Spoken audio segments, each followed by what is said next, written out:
کیا طاقت تھی، کیا آواز تھی کہ ایسے اسود و احمر بھاگے ہوئے چلے آ رہے ہیں۔ وہ کڑکا تھا ایک بجلی کا، یا کہ صوت ہادی، عرب کی زمین جس نے ساری ہلا دی۔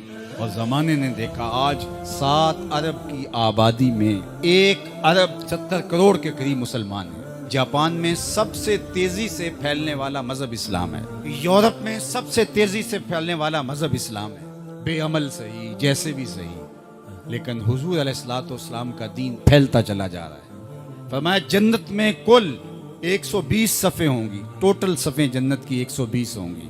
40 صفیں آدم علیہ السلام سے لے کے حضرت عیسیٰ علیہ السلام تک تمام نبیوں کی امتوں کی ہوں گی۔ 80 صفیں صرف میری امت کی ہوں گی۔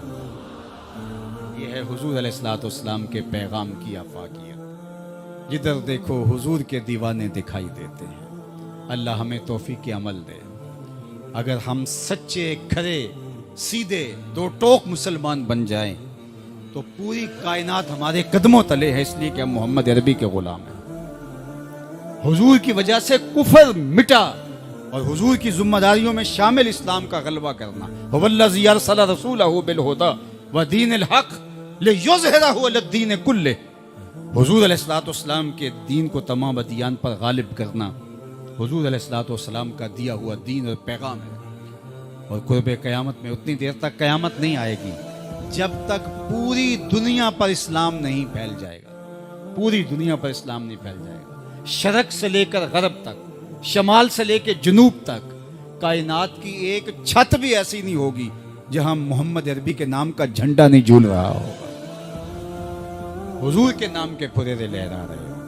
یہ اللہ کے محبوب کی عظمت ہے۔ کفر مٹ جائے گا اور ہر طرف اسلام کا بول بالا ہوگا۔ خلیفۃ المسلمین حضرت امام مہدی کی خلافت علی منہاج النبوہ قائم ہوگی، اسی طریقے پہ قائم ہوگی۔ حضرت عیسیٰ علیہ السلام کے انفاس کی مہک سے دجال پگھلتا چلا جائے گا، اور حضور کے دیوانے آگے بڑھ بڑھ کے اسلام کے جھنڈے گاڑتے چلے جائیں گے، اور پوری کائنات کے اندر پھریرے حضور کے ہوں گے۔ تو فرمایا انا الماہی، میں ماہی ہوں۔ اللہ اکبر۔ الذی یمحو اللہ بی الکفر، اللہ میری وجہ سے کفر کو مٹا ڈالے گا۔ ہر طرف اسلام کے پھریرے لے۔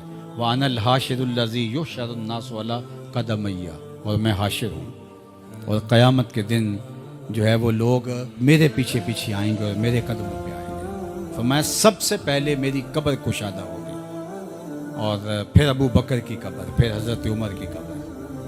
دائیں ہاتھ میں ابو بکر کا ہاتھ ہوگا، بائیں ہاتھ میں عمر کا ہاتھ ہوگا۔ ھاکذا نبعث یوم القیامہ، فرمایا قیامت کے دن ہم قبروں سے ایسے ہی اٹھیں گے۔ اللہ اکبر، کیا شان ہوگی، کیا عظمت ہوگی، کیا رفتوں کے پھریرے ہوں گے۔ اور پھر حضور حشر میں آئیں گے۔ اللہ اکبر، پھر حشر میں حضور کا آنا، اور پھر لوگوں کی پناہ بننا، لوگوں کے لیے امان بننا۔ پیش حق مجدہ شفاعت کا سناتے جائیں گے، آپ روتے جائیں گے، ہم کو ہنساتے جائیں گے۔ وسعتیں دی ہیں خدا نے دامن محبوب کو، جرم کھلتے جائیں گے اور وہ چھپاتے جائیں گے۔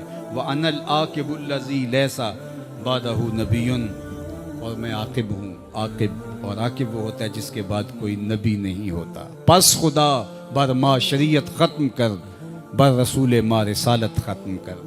اللہ نے حضور کے بعد نبوت کا دروازہ بند کر دیا، اب کسی نبی کے آنے کی ضرورت نہیں۔ تمام انبیاء کی صفات کے جامع حضور علیہ الصلوۃ والسلام کی ذات ستودہ صفات ہیں۔ حسن یوسف دم عیسیٰ ید بیضا داری، آنچ خوباں ہما دارند تو تنہا داری۔